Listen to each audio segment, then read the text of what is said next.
Hello, welcome back to my channel. हम discharge of contract की series को ही कंटिन्यू करेंगे आगे। इस सीरीज में चार पार्ट में डिवाइडेड है ये सीरीज। हम बाय परफॉर्मेंस वाले की बात कर रहे हैं, जो 37 to 39 तक की 39 में दी गई है। प्रीवियस लेक्चर में हमने 37 पढ़ा था, इसी सीरीज का एक पार्ट था। अभी फर्स्ट पार्ट ही पढ़ा, फर्स्ट लेक्चर ही हुआ इस सीरीज का, ये सेकेंड है। आई होप आपने 37 वाला मेरा लेक्चर देखा होगा, उसके बाद ये देखेंगे तभी आपको समझ में आया होगा। और अभी तक आपने मेरे चैनल को सब्सक्राइब नहीं किया है तो प्लीज़ कर दीजिए, ताकि इससे आपको आगे के नोटिफिकेशन मिलते रहेंगे कि आगे इसी लेक्चर में कौन कौन से पार्ट है और कौन कौन से सेक्शंस के बारे में हम बात करेंगे। तो आज स्टार्ट करते हैं हम सेक्शन 38 के बारे में। सेक्शन 38 बात करता है effect of refusal to accept offer of performance. इसका इफेक्ट क्या होगा रिफ्यूजल का, ऑफर ऑफ परफॉर्मेंस का। आपने मेरा प्रीवियस लेक्चर देखा होगा 37 वाला, तो आपको पता होगा कि ऑफर ऑफ परफॉर्मेंस होता क्या है। मैं आपको एक और बार बता देती हूँ कि ऑफर ऑफ परफॉर्मेंस होता क्या है। मतलब जैसे किसी ने किसी चीज के लिए, ए ने बी को ऑफर करा कि ये चीज तुम मुझसे खरीदोगे क्या, या ये चीज तुम मुझे बेचोगे क्या। ऑफर ऑफ परफॉर्मेंस, परफॉर्म करने के लिए, एक कॉन्ट्रैक्ट परफॉर्म करने के लिए उसने ऑफर करा कि मैं ये चीज तुम्हें बेचना चाहता हूँ।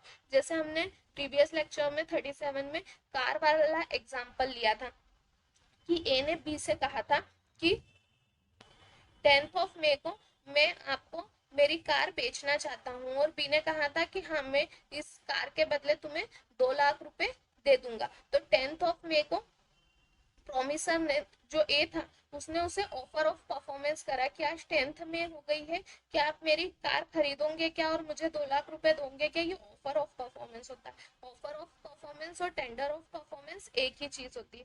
आपको समझ में आ गया। अब ऑफर ऑफ परफॉर्मेंस क्या होता है, आप इसे डिटेल में जानने के लिए प्रीवियस लेक्चर में जाइएगा। अब हम इसके एक एक पॉइंट को, जो बैरेक में दिया, इसके एक एक लाइन को पढ़ते हैं और समझते हैं कि ये सेक्शन 38 क्या कहना चाहता है। Where a promiser has made an offer of performance to the promisee। promiser जब promisee से offer of performance करता है, and देखिए कॉमा लगा, and the offer has not been accepted, और promisee उस ऑफर को नहीं एक्सेप्ट करता। जैसे कि 10 में हो गई और उसने कहा कि मैं ये कार तुमको बेचना चाहता हूँ, तुम मुझे 2 लाख रुपए दे के खरीदोगे क्या। तो इस पे बी ने ना कोई जवाब दिया, ना उसका, बी ने उसका कॉल नहीं उठाया या उस बात पे कोई जवाब नहीं दिया, हाँ मैं बताता हूँ ऐसा कह दिया जब, या उसने कुछ ऑफर एक्सेप्ट ही नहीं करा, उस बारे में कुछ करा ही नहीं। तो यहाँ पर जब इसने ऑफर एक्सेप्ट नहीं करा, प्रोमिस जब ऑफर एक्सेप्ट नहीं करता है, तब क्या होगा, इसके लिए प्रोमिसर रिस्पॉन्सिबल नहीं होगा उसकी नॉन परफॉर्मेंस के लिए, क्योंकि उसने तो ऑफर ऑफ परफॉर्मेंस करा था। प्रोमिसर ने, ए ने तो करा है ऑफर ऑफ परफॉर्मेंस की, तुम 10 मई आ गई है, मैं आपको कार बेच दूं क्या अपनी। यहाँ ए ने अपना पार्ट पूरा कर दिया। कॉन्ट्रैक्ट में राइट्स एंड ऑब्लिगेशन दोनों होते हैं। 37 ओब्लाइज करता है पर्सन को, ऑब्लिगेशन लाता है कि आपको आपका पार्ट पूरा करना होगा। तो यहाँ पर प्रोमिसर ने तो उसका पार्ट पूरा करा, पर क्या करा, प्रोमिसी, जो प्रोमिसी था उसने वो ऑफर एक्सेप्ट नहीं करा। तो प्रोमिसर इस चीज के लिए रिस्पॉन्सिबल नहीं होगा, वो कॉन्ट्रैक्ट के नॉन परफॉर्मेंस के लिए। इसके लिए रिस्पॉन्सिबल कौन होगा, प्रोमिसी रिस्पॉन्सिबल होगा। Not does he thereby loss his right under the contract. नहीं उसके राइट्स लूज होंगे। मतलब जैसे कि उसके कुछ राइट्स थे, प्रोमिसी ने वो ऑफर एक्सेप्ट नहीं करा, वो और किसी को भी कार बेच सकता था। उसने कहा था हाँ 10 मई को मैं तुमसे खरीद लूंगा, तुम किसी को मत देना। तो ये यहाँ पर प्रोमिसर को जो लॉस हुआ है उस चीज के कारण, तो वो उससे रिकवर कर सकता है, क्योंकि उसने ओब्लिगेशन वाला, अपना जो ऑब्लिगेशंस थी वो वाला पार्ट तो कंप्लीट कर लिया, लेकिन उसका राइट्स का पार्ट भी कंप्लीट होना चाहिए। दोनों पार्ट जब आपके पास ऑब्लिगेशंस रहते हैं तो आपको राइट्स भी मिलते हैं कुछ। अगर आपकी कुछ ड्यूटी रहती है फुलफिल करने की, तो आपके राइट्स भी रहेंगे उसको रिकवर करने के।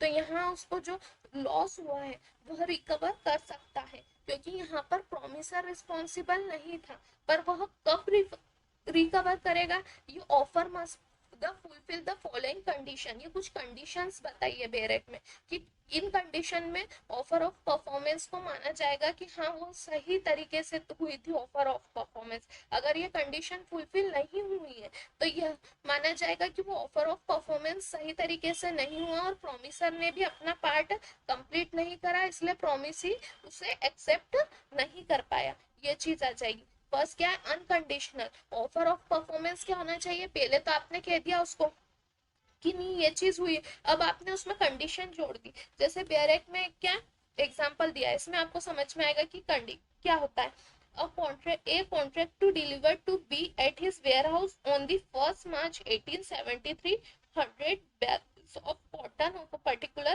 quality। ठीक है, इन्हें कॉन्ट्रैक्ट कर रहा है डिलीवर करने को बी को 100 bells of cotton particular quality का, ठीक है।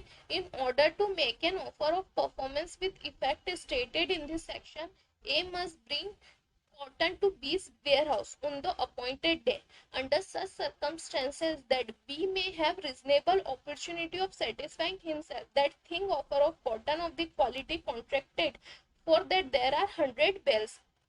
मतलब यहाँ पर क्या हुआ, ए ने बी को ऑफर करा कि मैं तुमको 100 balls ऑफ कॉटन सेल करूंगा, 100 balls ऑफ कॉटन एक पर्टिकुलर डेट पे 10th मई को तुमको दे दूंगा तुम्हारे वेयर हाउस पर लाकर।